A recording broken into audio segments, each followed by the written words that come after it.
Chhattisgarh Bharatiya Janata party के प्रदेश प्रवक्ता केदारनाथ गुप्ता ने भाजपा प्रदेश कार्यालय कुशाभाऊ ठाकरे परिसर में प्रेस ब्रीफ को संबोधित करते हुए विष्णुदेव साय सरकार की उपलब्धियों को गिनाया और पूर्व की कांग्रेस सरकार पर हमला बोला।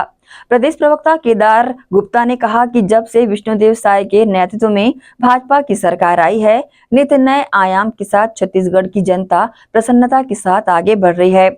छत्तीसगढ़ में जब भूपेश बघेल की सरकार थी तो आर्थिक संकट था, घोटाला और भ्रष्टाचार करके छत्तीसगढ़ महतारी की धन संपदा को लूटा जा रहा था। उन्होंने आगे कहा कि कांग्रेस हमेशा से ही चाहती है कि जनता गरीब बनी रहे ताकि उसका वोट बैंक सुरक्षित रहे। वह गरीबी हटाओ का नारा 50 वर्ष तक चलाती रही। वह उद्योग धंधों के खिलाफ और नक्सलियों के पक्ष में है, इसलिए ये चिंता जता रही है कि नक्सल समाप्त होने पर उद्योग धंधे आएंगे। जब हम सुबह सोकर उठते हैं तो एक नई ताजगी का एहसास करते हैं। ऐसा लगता है कि आज का दिन बड़ा ऊर्जा भरा लग रहा है। सूर्य नारायण अपनी कृपा बरसा रहे हैं और प्रकृति में जब हवा चल रही है उसने अपना रुख ऐसा लगता है कि मोड़ लिया है। अब ऐसी संभावनाएं छत्तीसगढ़ प्रदेश में दिखाई पड़ रही है। ऐसा लगता है कि पता नहीं आज कौन सा त्योहार है, मन बड़ा अच्छा लग रहा है, प्रसन्न है। जब से माननीय विष्णुदेव साय जी की भाजपा की सरकार आई है, नित नए आयाम के साथ छत्तीसगढ़ की जनता प्रसन्नता के साथ आगे बढ़ रही है। इसके अगर कुछ मैं आपको वास्तविक घटनाएं और उदाहरण बताना चाहूं तो छत्तीसगढ़ प्रदेश में जब भूपेश बघेल की सरकार थी तो आर्थिक संकट था। धान के लिए खरीदी के लिए कैसे मिलती है, आप देखें तो पहले माननीय विष्णुदेव साय की सरकार ने नई उद्योग नीति बनाई। भूपेश बघेल जी तो सो रहे थे, उनको उद्योग से कोई मतलब ही नहीं था। कैसे छत्तीसगढ़ के युवाओं को रोजगार मिले, कैसे छत्तीसगढ़ का टैलेंट आगे बढ़े, इससे कांग्रेस सरकार को कोई मतलब नहीं था। अतिशीघ्र सरकार आते ही नई औद्योगिक नीति बनाई गई और नीति बनाने के बाद उसका अध्ययन करके लोग इस पे छत्तीसगढ़ में कैसे आकर्षित होंगे, उसमें विभिन्न पॉइंट को दिया गया और खाली उसे बनाकर दफ्तर में नहीं रख दिया गया। भूपेश सरकार में योजनाएं बनती थी, पेपर में आती थी और दफ्तर के अलमारियों में कैद हो जाती थी, क्योंकि उनको एसी कमरे से निकलने की फुर्सत नहीं थी। हमारे माननीय विष्णुदेव साय की सरकार में सारे मंत्री जुझारू रूप से और माननीय मुख्यमंत्री जी स्वयं लगातार उन योजनाओं को लेकर मीट कर रहे हैं, इन्वेस्टर मीट कर रहे हैं। रायपुर में इन्वेस्टर मीट हुई, आप देखें इसके पहले दिल्ली में इन्वेस्टर मीट हुई जहां 15,000 करोड़ रुपए के प्रस्ताव मिले।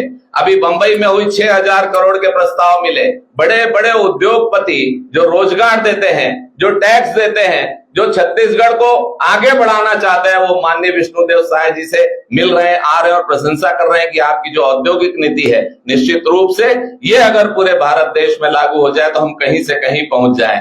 जैसे आजादी का स्वर्णिम उत्सव चल रहा है, आजादी का अमृत महोत्सव चल रहा है देश में, मुझे ऐसा लगता है कि छत्तीसगढ़ में ये आजादी का अमृत महोत्सव और ये रोज नई दिवाली मनाने का कार्यक्रम प्रारंभ हो चुका है।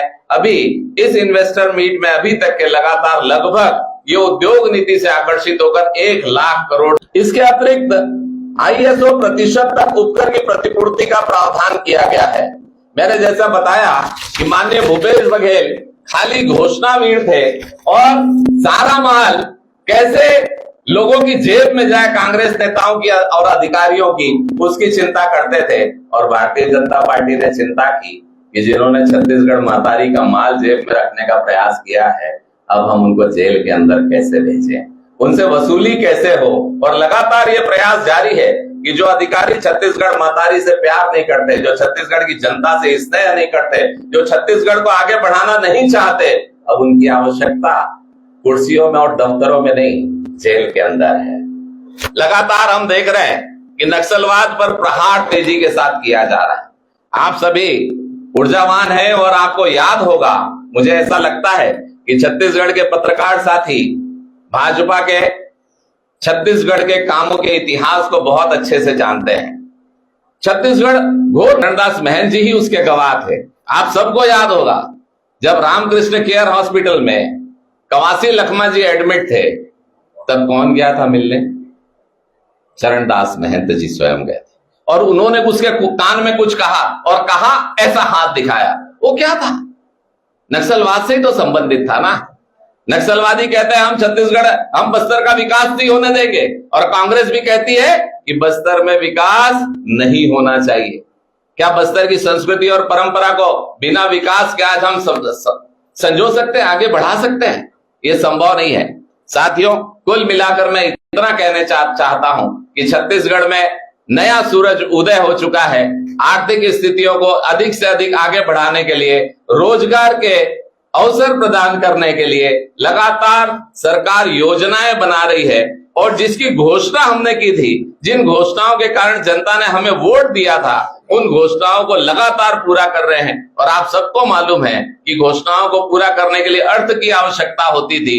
अभी तो गई है भूपेश बघेल की सरकार, जो हाय हाय करती थी पैसे के नाम से, और पता नहीं कितने करोड़ खा गए। आज देखिए, दोनों हाथ से जनता के सामने विकास भी है, धन भी है, और सारी योजनाएं उनके विकास की भी है। साथियों, वो हमें नहीं भूलना चाहिए, जब नग्न प्रदर्शन करना पड़ा था युवाओं को रोजगार के लिए, पीएससी का मामला हो, क्या क्या अनियमितताएं नहीं हुई। आज आर्थिक व्यवस्था और नक्सलवाद का विषय था।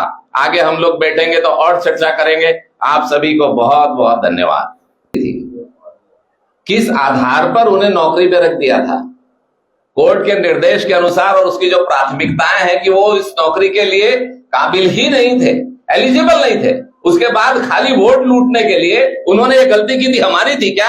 आप याद होगा आपको, वो एलिजिबल नहीं थे और उसके बाद उन्हें नौकरी दी गई, और सुप्रीम कोर्ट ने ये आदेश किया कि वो इस नौकरी के लिए एलिजिबल नहीं है। हमारी गलती है। परंतु उसके बावजूद लगातार भारतीय जनता पार्टी इस पर चिंता कर रही है कि भूपेश बघेल सरकार ने जिन लोगों को गलत ढंग से नौकरी दी, और जो स्वप्न तारे दिखा दिए कि मैं आपको रोजगार दे रहा हूं, और खाली एक ही था कि वोट की लालच, आज वो दर दर घूम रहे हैं। तो उसकी चिंता अगर कोई कर रहा है तो भारतीय जनता पार्टी इसके लिए कमेटी बन चुकी है। और मैं आज बड़ी संवेदनशीलता के साथ आपको कहता हूं कि जितना दुख उनको नौकरी जाने का है, उतना ही चिंता हम कर रहे हैं कि उनकी नौकरी कैसे बहाल हो।